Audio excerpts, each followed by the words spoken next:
Finalmente aconteceu! Depois de toda a confusão dos últimos capítulos, Okarun e Aira tiveram a conversa que muita gente estava esperando. E o nosso menino não fugiu da responsabilidade. Além disso, novos membros dos Dragon Knights deram as caras e pelo visto os caras são casca grossa demais. E a Momo em tudo indica que ela pode estar começando a recuperar seus poderes. Vem comigo ver tudo o que rolou no capítulo 238 de Dandadan. Fala galera, como é que vocês estão? Eu espero que bem. Matheus aqui com mais um vídeo para vocês. Hoje com o capítulo 238, a determinação de Okarun. Galera, e que capítulo sensacional. Já vou dizer aqui logo de cara que eu gostei muito da atitude do Okarun. Vibrei demais quando ele finalmente entendeu o que a Aira estava tentando dizer para ele todo esse tempo e rejeitou ela. Mas também gostei muito da postura da Aira. Eu achei que ela reagiu de uma maneira bem madura até. É claro que ela ficou abalada, ela ficou com raiva e chegou até a segurar o choro, mas eu tava com receio de ser algo bem pior. Eu achei que o Tatsu ia fazer ali uma situação mais dramática, mais melancólica, mas até que foi bem de boa. E eu gostei que ele foi gentil com os sentimentos da Aira também. Dito isso, agora então bora lá destrinchar esse capítulo, porque tem bastante coisa pra gente falar. A história começa com Aira e Okarun indo em direção à barbearia. No caminho, ela percebe que Okarun não está muito bem e pergunta se está tudo certo com ele. Ele responde que sim, mas ele está bem concentrado nas palavras do Yatagarasu, que continuam ecoando na sua cabeça. E como já dava para imaginar, ao invés dessas palavras quebrarem o espírito do Okarun, ela teve o efeito contrário, né? Serviu ali como combustível para impulsionar ele ainda mais para frente. Logo depois, temos uma visão mais ampla do parque e a confirmação de que o espaço vazio foi ativado realmente em toda aquela região. Isso não chega a ser exatamente uma surpresa, porque a gente já viu algo parecido quando a Vamola lutou com o grupo e o espaço acabou se espalhando por uma grande parte da cidade. Ainda assim, temos uma confirmação importante da escala disso tudo, porque abre margem para uma possibilidade do Sr. Camarão e até mesmo o Rokuro Serpo estarem dentro desse mesmo espaço. Nesse momento, Okarun pede para Aira soltá-lo porque ele quer ir salvar a Momo e o Jiji. Aira, por outro lado, tenta puxá-lo de volta para a realidade, lembrando que o parque ainda está cheio de inimigos e que eles mal conseguiram lidar com Blagojevic e Gilles. Sem contar que o Jiji está com a Momo, só que mal sabe a Aira que o Jiji não fez nada, né?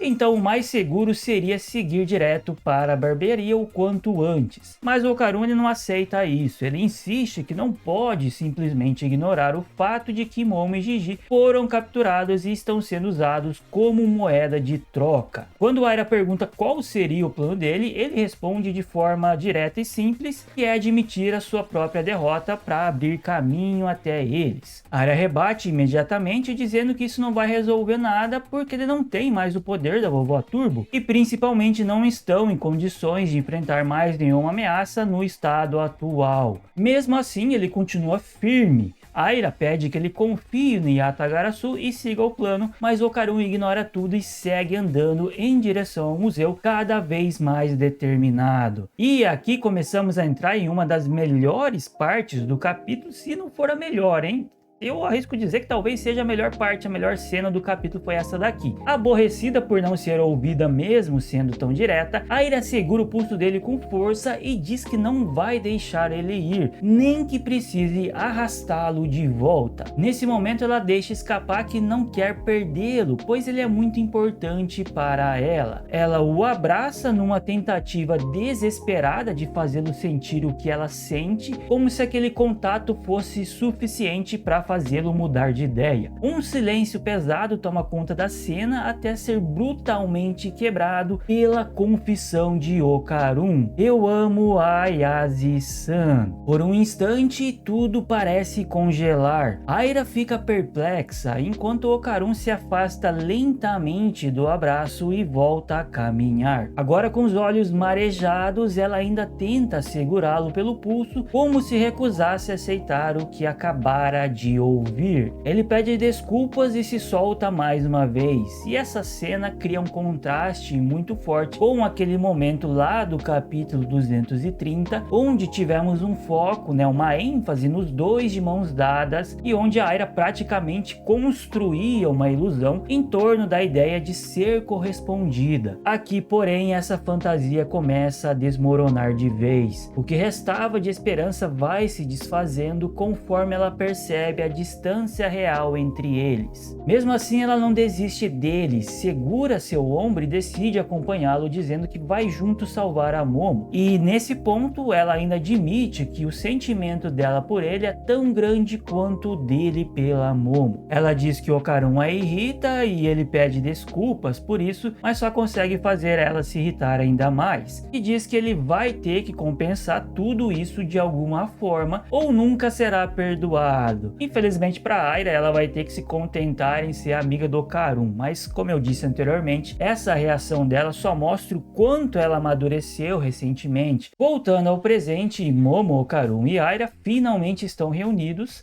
e pelo visto o espinossauro foi de base e já não é mais um problema. Momo fica surpresa com a aparência de Aira e pergunta se ela sempre foi um monstro daquele jeito. Enquanto isso, Okarun tenta estancar o sangramento da Momo e Aira começa a suspeitar que o poder espiritual de Momo pode estar voltando aos poucos. Aqui temos mais um paralelo interessante, eu já venho falando isso há alguns vídeos e vocês também nos comentários vêm colocando os vários paralelos que o Tatsu vem inserindo desde o início do arco da amnésia, resgatando elementos do passado, e aqui temos uma referência ao capítulo 12, quando a Aira conclui que a Momo deve ser um demônio depois de ter despertado seu poder espiritual após encontrar a bola dourada do Okarun. Agora fica a dúvida, o que exatamente fez a Momo despertar novamente? Será que foi o ritual de desbloqueio que ela pode ter continuado a fazer depois da luta contra o Doris? Ou será que foi mais essa interação com o Okarun e o Kanabo que acabou estimulando mais o ki dela a ponto de ele começar a fluir de novo e isso fazer com que aos poucos o poder espiritual dela retorne? Ou será ainda que foi o maior herói de todos do capítulo passado, aquela pedra gigantesca que acertou a cabeça dela? Qual é, meu nome? Pedregulha aí, mano, olha a pedra! De qualquer forma, isso significa que agora ela vai conseguir ver o mal olhado também. E eu tô bem curioso para saber qual que vai ser a reação dela quando isso acontecer. Enquanto isso, Momo continua falando animada sobre como o cabelo da Aira cresceu tão rápido em tão pouco tempo, o que só faz a Aira perder a paciência ainda mais. Ela grita, manda a Momo ficar quieta e foca em pressionar o Okarun para estancar logo o sangramento. Momo estranha a irritação e até questiona se a personalidade dela também muda quando ela está nessa forma, e Aira confirma que ela está realmente irritada com os dois, principalmente por tudo que aconteceu. Eu quero ver se depois o Okarun vai explicar o porquê disso, Eu espero que sim. Enquanto o Okarun cuida do ferimento da Momo, Aira diz que os Dragon Knights haviam dito que eles tinham sido capturados, mas que na verdade deve ter sido só uma forma de dizer que eles estavam presos no museu. É aquilo que a gente realmente tinha pensado, galera, nos capítulos passados. Depois da Aira perguntar do paradeiro de Jiji, Momo revela que ele foi comido por um dinossauro de pescoço longo. Sem hesitar, Okarun e Aira concluem que deve ser um brachiosauro, o que ainda deixa uma pequena esperança de que ele esteja vivo, já que o dinossauro engole a comida sem mastigar e ela demora bastante tempo para ser ingerida. Bom, eu continuo mantendo a ideia de que o Jiji ele vai acabar se transformando no mal-olhado e vai sair da barriga do brachiosauro na base da força. E talvez isso possa acontecer quando eles finalmente encontrarem a criatura. Eu achei bem engraçado ver a Momo assistindo de fora sem entender direito, enquanto o Okarun e a Aira entram em um modo completamente nerd discutindo dinossauros. Me remeteu também àquela cena onde os dois estão apontando para a Momo quando ela convida eles para morar por um certo tempo ali na casa dela, por causa do que o Jiji tinha acabado de ser possuído atraído pelo mal-olhado. E aqui eu vou levantar uma situação para vocês. Será que a Aira vai começar a se interessar não só por esse assunto de dinossauro, mas por outros assuntos de ocultismo no geral? Assim ela teria mais pontos em comum com o Ocarum. Não necessariamente que vai mudar o rumo dela com o Ocarum. Eu acho que depois desse capítulo, esse assunto de Aracum parece já ter sido encerrado, parece ter chegado a um ponto final, mas talvez isso acabe preenchendo esse vazio deixado pela rejeição de uma outra forma. A cena então muda para outra parte do museu, onde finalmente temos a revelação dos responsáveis por trás do ataque dos dinossauros. Duas figuras surgem, incluindo um personagem de visual bem esquisito, um palhaço de sunguinha, capa e meia comprida. O Tatsu e as suas bizarrices e maluquices. Eu fico me perguntando o que passa na cabeça do Tatsu quando ele tá criando esse tipo de design, cara. Eu não consigo entender. Esse palhaço tá comunicando por rádio que o Gigi foi engolido e que a Momo será capturada em breve. Interessante aqui é que eles conhecem os nomes do pessoal do grupo. Isso levanta dúvidas. Será que eles já estavam observando a turma há algum tempo ou essa informação veio de terceiros? Eu não acho que tenha vindo do Conde Saint-Germain, afinal existe uma rixa entre eles, mas talvez possa ter vindo do Raze e agora parece estar envolvido com os Dragonites, como a gente viu no final do capítulo e já vai falar sobre isso. O palhaço explica ainda que usando um vírus de blockchain de sua criação, ele conseguiu fazer a carne nos esqueletos dos dinossauros ressurgir a partir da memória óssea, enquanto o Conde Cagliostro, mais um conde sendo revelado, com sua necromancia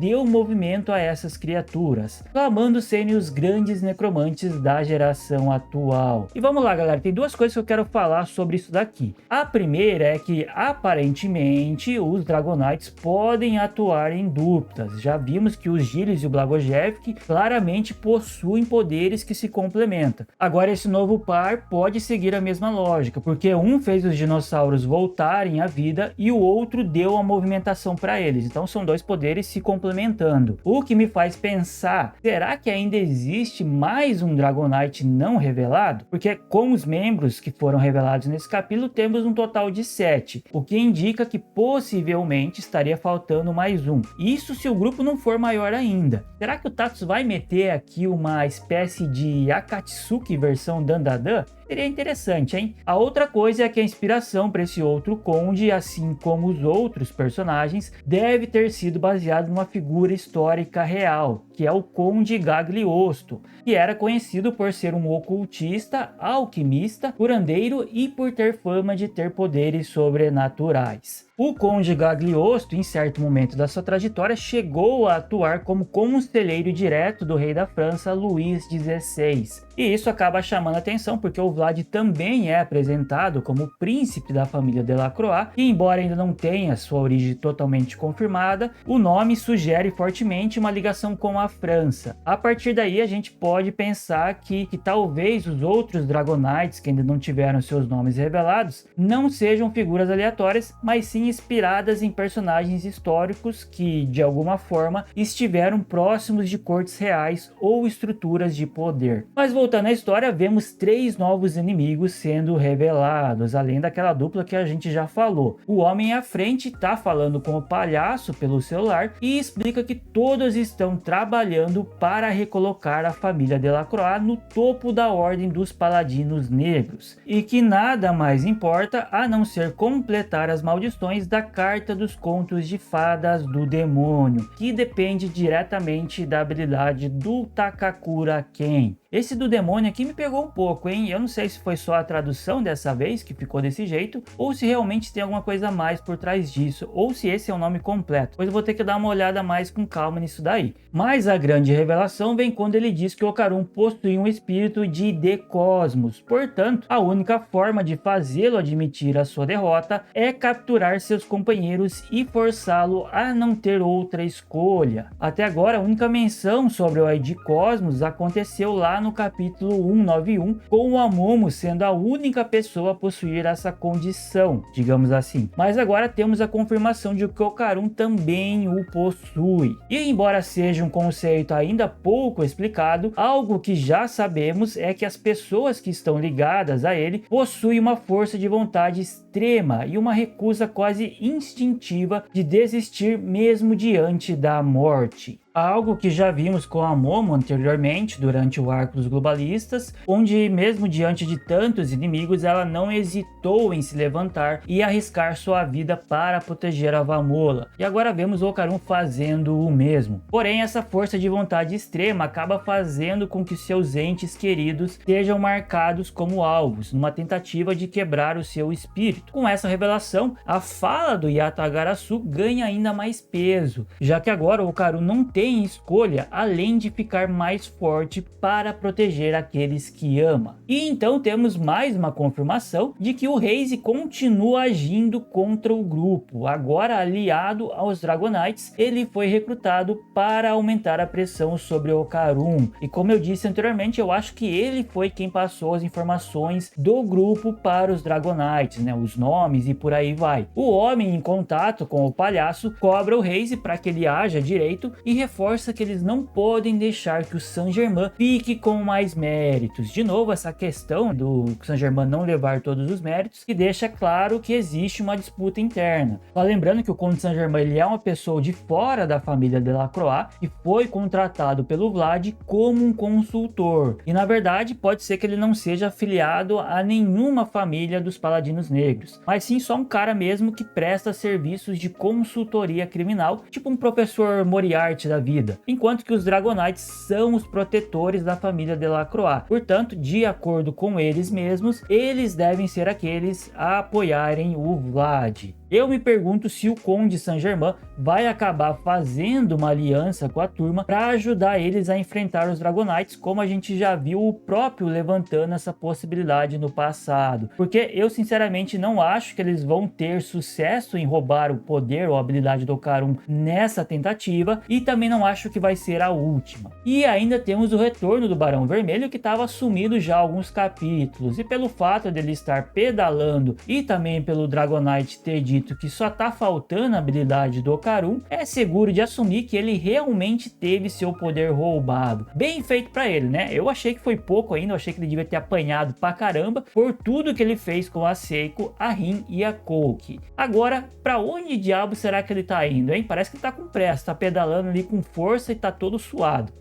Se os últimos dois capítulos foram mais focados em ação do que diálogo, esse daqui compensou tudo, trazendo um caminhão de informação importante para a continuidade da história, o que só me deixou mais animado e ansioso para ver o que o Tatsu tá preparando pra gente no próximo capítulo, que graças aos bons deuses de Dandadan, não teremos pausa na semana que vem. Não esquece de comentar aí embaixo as suas teorias e o que você achou do capítulo. Se curtiu, deixa aquele likezão e compartilha para dar uma força para esse vídeo. Se inscreve no canal se for novo por aqui e quiser receber mais conteúdo de Dandadan, análises, teorias, curiosidades e extras e muito mais do mundo dos animes e mangás. Como sempre, muito obrigado por assistir e a gente se vê no próximo vídeo. Valeu e falou!